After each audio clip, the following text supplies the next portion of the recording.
KPMG LLP Americas. In that role, she was responsible for leading the firm's diversity strategy and fostering an environment of inclusion that embraced diversity among KPMG's partners, employees, vendors, and clients. She led the firm's national diversity team as well as its diversity advisory board, which is comprised of partners who serve as co-chairs of KPMG's 6 national diversity networks. And they're focused on the recruitment, retention, and advancement of diverse team professionals at KPMG. Like all of us, Angela is a certified public accountant licensed in Washington, D.C. and the Commonwealth of Virginia. She holds a Bachelor of Science degree in Accounting and Finance from Virginia State University. And please welcome Angela Avant.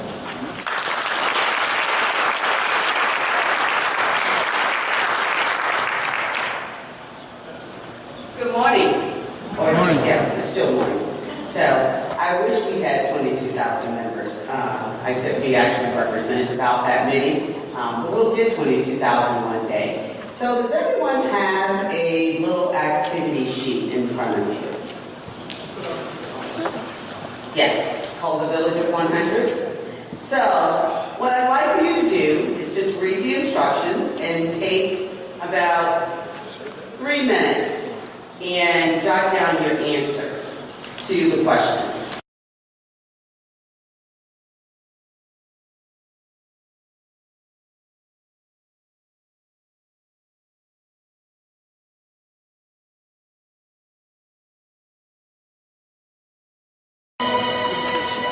Did you find that interesting? How did you do with your numbers? Not so good? It's okay. I think the message to this is that the more the world changes, the more it actually stays the same. And so diversity becomes that much more important. So, I know that we're a little pressed for time, so I have a number of slides, but I will move as quickly through this as I can so that we can have at least a few minutes at the end for dialogue. So, about 2 weeks ago, I was on a panel for the CalCPA, and it was the Women's Global Leadership Summit. And my co-panelists decided to prepare slides, and I thought, I've never prepared slides for a panel presentation, but one of the things that was also interesting about their slides is they included pictures. So I thought, well, if they have pictures, I have to have pictures too. So this was one of the slides that I used. So you might wonder, well, why is there a picture of this little kid? That is actually me. So it's a little bit about me and my foundation. I was born and raised in Portsmouth, Virginia. This is me at the age of 6. I am the oldest of 6 kids, and I say I was an early learner. So as you can see, I was cutting and pasting already before I was a CPA. And attaching, so. And I actually had great penmanship as well. I was active in school as well as in my church. I studied music and dance, which is not very common for people in our business, our profession. I'm a member of a sorority, Delta Sigma Theta sorority. We have over 300,000 women members across the world. I'm a graduate of Virginia State University, as was stated earlier, and of course I have a degree in accounting and finance.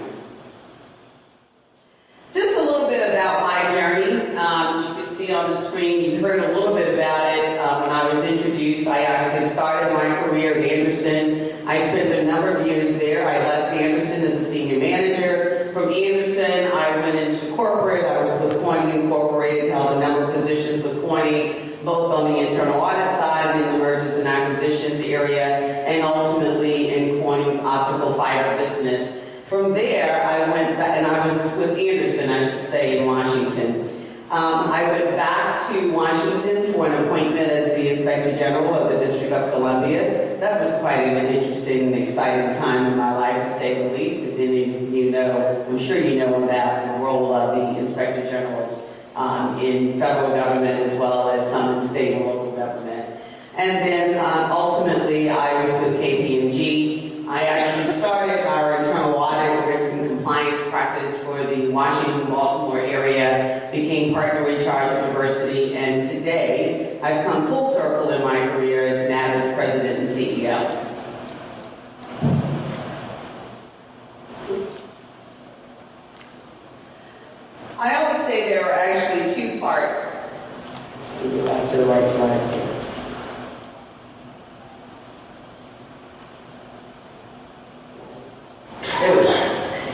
There are two parts to my life, to my career. I say I had my career that paid me, the work that paid me, and then I had my other work, my volunteer work, that paid me in other ways. And so, at the very start, early on in my career, my volunteer life started with NAP. I worked my way through the organization, working in committees, ultimately becoming president of the Metropolitan Washington, D.C. chapter, which at that time became the largest chapter in the association. It still ranks up in the top 5 today. And ultimately, I was NABA's chairman of NABA's board. I was the 3rd female in that role and the first to actually serve 3 terms. And I understood why no one else had done that before me.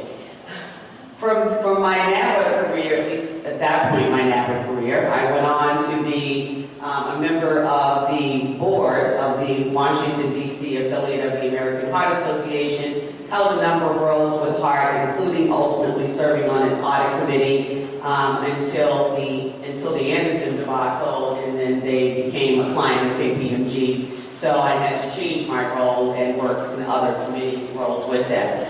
I was on the board of the D.C. Chamber of Commerce for a number of years and served in a couple of roles there, chairing their programming of what really was their fundraising committee, strategic planning, and vice chair of the board.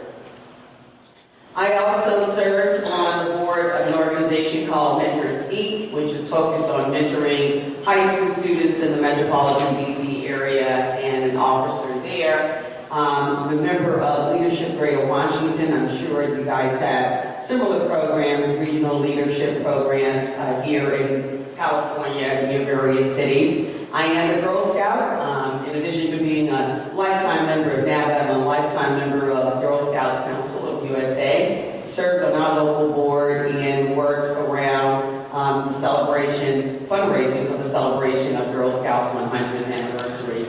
I just recently finished a 6-year term as a member of the Board of Trustees of Trinity University, where I also chaired the Audit Committee, and I also currently serve on the AICPA's National Commission on Diversity and Inclusion. Also want to take just a few minutes and give you a little bit of background about NABA. I'm sure that you guys may be familiar with NABA, so for some of you, may not be new information, but for some others, I hope that it will provide you a little bit more than what you may currently know about our association. So NABA's mission is, as stated here, to address the professional needs of its members. I really put it very simply that we're really focused on bridging the opportunity gap in the accounting profession. When we started, we certainly were focused primarily or solely on people in the accounting and finance arena. Today, with our student members, our mission and our scope is really broadening to include not just accounting and finance, but really, I say, all things within the suite of the School of Business. We were founded in 1969, so that makes us 45, about to be 46 years old, by 9 African American men who were working in public accounting and saw the need to have role models, mentors, basically a support network to help them really navigate the waters of the environment that they were in. So they got together and they formed NABA. It was interesting when we celebrated our 25th anniversary, at which time I was actually chairman of the board. We were able to engage in a conversation with 8 of our founders. And one of the questions to them was, well, how did you pick the name, the National Association of Black Accountants? We were only 9 of you. I mean, did you really think that the organization was going to, ultimately become that wide in terms of its scope and its focus? And they said they did, which was actually obviously pretty ingenious and a hell of a lot of foresight, from their perspective to think that. And of course, today we are in fact that organization. Our members, I say, range from 8 to 80. We don't really have 8-year-olds, but, and I'm not certain that we have 80-year-olds yet, but we're getting there. And so you'll see a little bit more about that. But they certainly cover everything from students to to entry-level professionals to ultimately C-suite executives, and they, of course, work in all areas or facets of an incredible profession. As I indicated earlier, we represent about 20,000 professionals as well as student members across the United States. We are organized in 4 regions: the East, the South, the Central, and the West. We have 43 professional chapters and approximately 150 student chapters around the United States. We also have a segment of our organization called the Division of Firms. The Division of Firms represents about 50 minority-owned CPA firms around the country. So a little bit more about who we are. From an ethnicity standpoint, you can see the majority of our membership by far is African American, but we're not all African Americans. We do have other members. You can see the percentages there. I think they're coming through pretty well, so I won't read them to you. You can just glance at those. You can see the field of study. Today, again, primarily comprised of people who majored in accounting, but there are others coming into play, as I indicated earlier. And this is really because our students today just see the world differently. And they see an organization like NAVA that has great programs for its students. We offer an incredible number of scholarships at the local, regional, as well as national level. And they want to take advantage of that, and so they are. So again, you will see not just accounting, but you see economics, you see information technology, you see marketing, as well as management. Gender. Well, I'm sure you're not totally startled by the numbers here, because we know that the number of entrants into the profession today are majority women, and our membership is reflective of that. So for the guys, I say, we have some work to do. Not that we don't like being in the lead, but we need to ensure that we keep the pipeline of men in our profession going as well. You can also see our age range.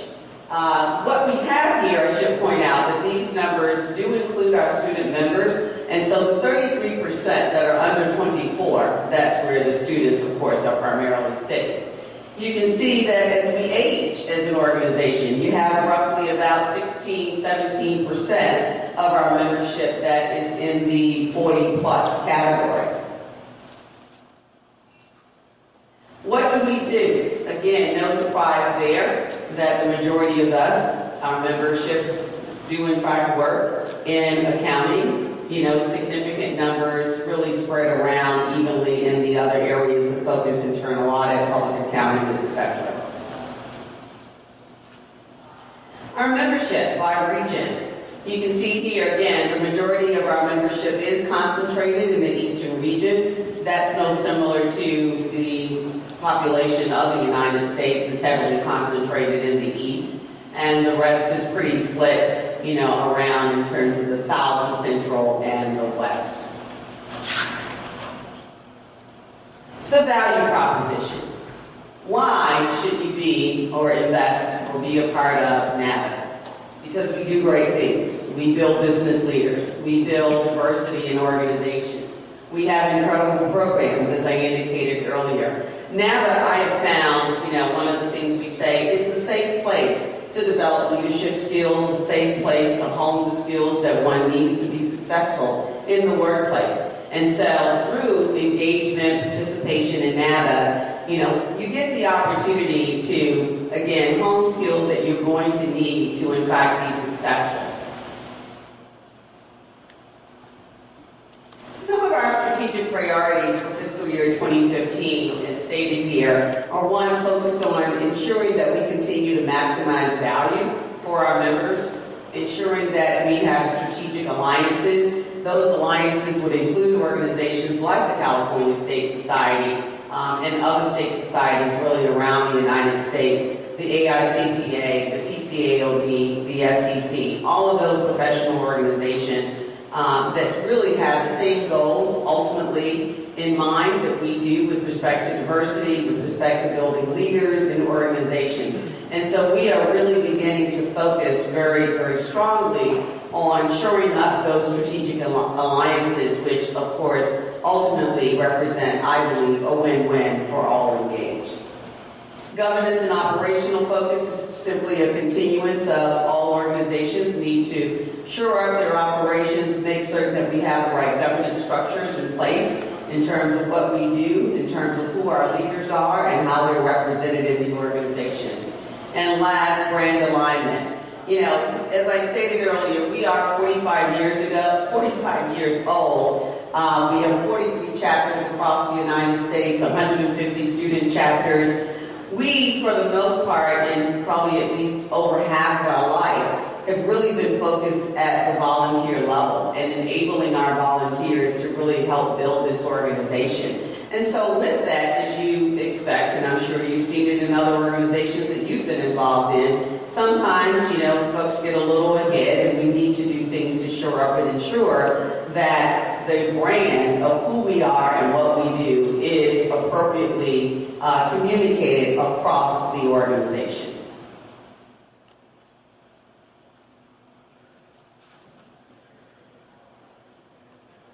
Some of our programs and activities are listed here. Our largest and most significant program is our annual national convention. Our 2015 convention is actually, fiscal year 2015 convention, is actually going to be held out here on the West Coast in Las Vegas. It is June the 10th through the 13th at the Cosmopolitan Hotel. That's my little commercial. And there's also a little save the date card out on the table out back or in the lobby foyer area. So please feel free to take a copy of the card and share it with others that you know that would be interested or should be interested in attending our conference, as well as companies that you think might benefit from engagement with us as well. We also have a Leadership Development Institute as one of our signature programs. It's been in place about 18 years. It has three tracks, as indicated on the screen. It has an executive track, a management track, and what we call an aspiring leaders track. This is currently a 2-day program that is offered at our national convention. I say currently because we are looking at expanding it to be more of a quarterly offering so there can be more continuous learning with this. The program has had incredible success and we look forward to its continuing it in the future. We have, of course, a number of programs around professional development, again, both in our professional chapters as well as our student chapters. All of our professional chapters offer monthly meetings where there are CPE available, so there are topics that, of course, are going to be of interest and importance to the membership, from technical offerings to soft skills, etc. We have regional student conferences. We actually have 5 regional student conferences that service over 2,000 students in the month of October. There, they have opportunities for engagement with corporate partners, for internships, for permanent job opportunities, as well as skills building seminars for them as well, in terms of the things that they're going to need to be successful in college. So from interviewing to resume writing, leadership development, etc. We have national, regional, as well as local scholarships, as I indicated earlier. Since 1987, NAVA has awarded over $11 million in scholarships at all 3 levels.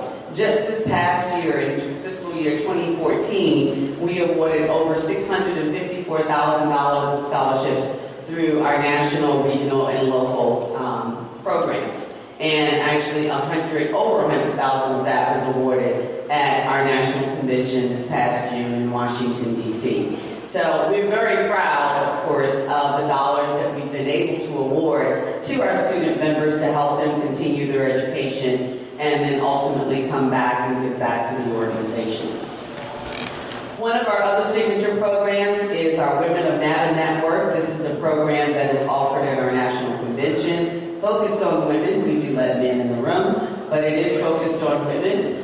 It's a great program for our women and female members that again helps them to engage around topics of interest and importance for women to be successful. For example, at our DC conference for our executive program, we actually had a male CEO CPL, and the topic was, why don't more black women make it to the C-suite? Also at our national convention, we have a student case study competition. This is a program whereby students from at least 12 institutions field a team, are assigned a case, presented before a group of judges, and then ultimately winners are selected. It's a great opportunity for the students to demonstrate their team building, their technical capabilities, their presentation skills. So again, that continuous learning and building of leaders that is needed. The College Pipeline Initiative is a program whereby for our student members, as they transition into the professional workplace, we actually waive their first year of dues. So to take the guesswork out of, do you want to become a member of NABA? Should you become a member of NABA? Absolutely you should. So in that transition, we just ease them along that way. Our Accounting Career Awareness Program, ACAP. How many of you are familiar with ACAP? So we got a few hands in the room. ACAP is our pipeline program, our current pipeline program. It has been in place since 1980. We have 21 ACAP programs around the United States in our chapters.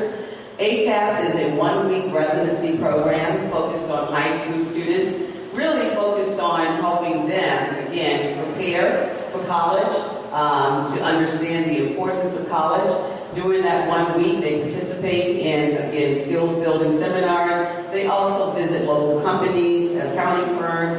And so it's really not a total sale on accounting. It's a total sale on the importance of a college education. And oh, by the way, while you're doing that, you really should consider accounting as a major. So we also see there the Accounting Finance Pipeline Initiative. This is really a new program for us that is going to be focused at the middle school level.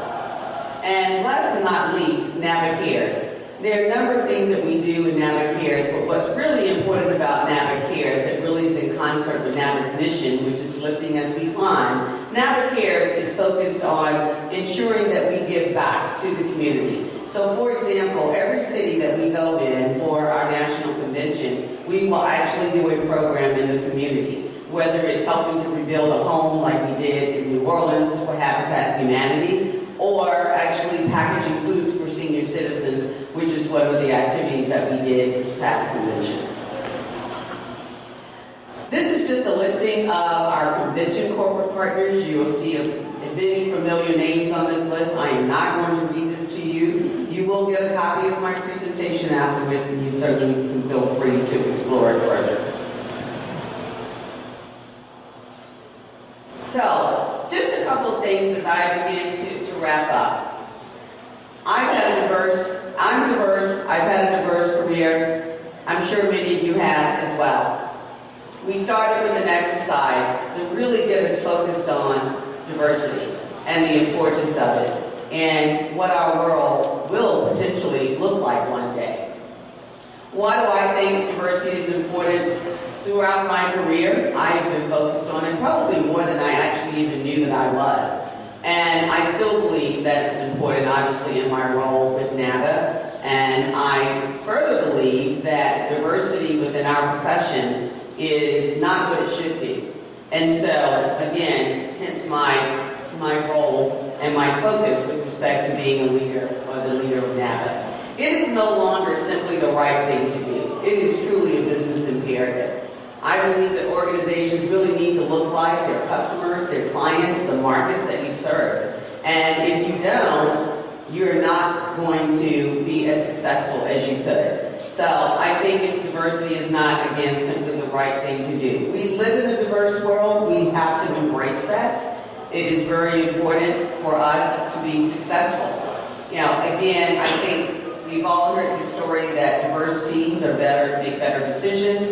And that's because we all come from different backgrounds, different cultures, different experiences, and ultimately that means we have different perspectives. So we just imagine if we all came from the same place, looked alike, we're of the same gender, we wouldn't get a lot of diversity and a lot of differences in thoughts and opinions there. So it has definitely been proven that diverse teams are in fact much more successful in what they do, in the outcomes, and how they actually resolve issues and challenges in their environments. Again, as I stated, our profession really has to do more to look like the world that we live in, and we are doing that through organizations like NABA, like ASCEND, like the Commission on Diversity and Inclusion. And last, if we don't do more, we know what's going to happen with us. Our profession, the pipeline is going to dry up. And we will have people that certainly are in this profession, but will we actually be able to attract the best and the brightest? I don't think so. So we really have to continue to focus on diversity and the importance of it. What can you do? There are a number of things, but I start by saying simply be open.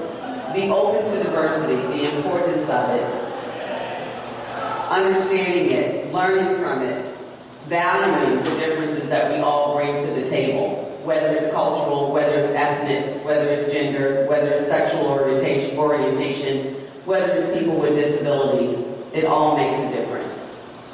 Challenge. Challenge the status quo. It's no longer acceptable. If you do nothing, nothing will change, and you have to be the change that you want to see. You can identify a minority to engage in your business, in the state society, in all aspects of what you do. You, again, can make the difference. And ensure, most importantly, and this one is really, really important, you can't simply hire people, engage people, diverse people, and think, put them in the environment and they are going to succeed. It is simply not that simple. You have to have a plan to ensure their success.